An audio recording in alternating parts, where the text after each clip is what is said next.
শিয়ালে মুরগিরে বুদ্ধি দিছে, তোরা সন্ধ্যার পরে আতালো ঢুকবি না, তোরা এমনি রাস্তাঘাটও ঘুরবি, তোর একটা স্বাধীনতা আছে না। তো মুরগির আবার পছন্দ হয়েছে শিয়ালের বুদ্ধিটা।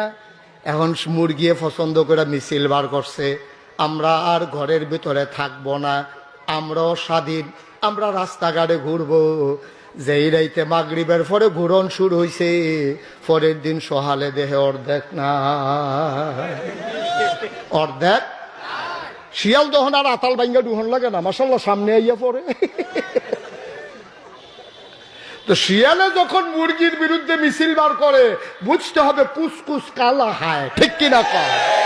শিয়ালে যখন মুরগির পক্ষ লয়, বুঝতে হবে লক্ষণ বেশি সুবিধা না। বাংলাদেশের বুদ্ধিজীবী নামক ওই লুচ্চা বদমাইশরা যখন আমার নারীর পক্ষ নেয়, বুঝতে হবে মতলব ভালো না, ঠিক কিনা কয়। আর না হইলে বেড়াইতে বেড়িতে পক্ষ লইয়া তারারে ঘরের তে বার করুন, উদ্দেশ্যটা কি এটাকে আমরা কম বুঝি। আরে একদূর বুঝকে আল্লাহ আমরা হুজুরটারে দিছে না, মনে করছো, ঠিক কিনা কও। এই বেড়িয়েতের পক্ষ লইয়া আমরা বাংলাদেশের বুদ্ধিজীবী নামের কলঙ্ক, এটি বেড়িয়েতে ফু দেয়, ফুয়ে আবার এই বেড়িয়ে দৌড়ে। এই ভিডিও কথা তো ঠিকই, কথা তো ঠিকই।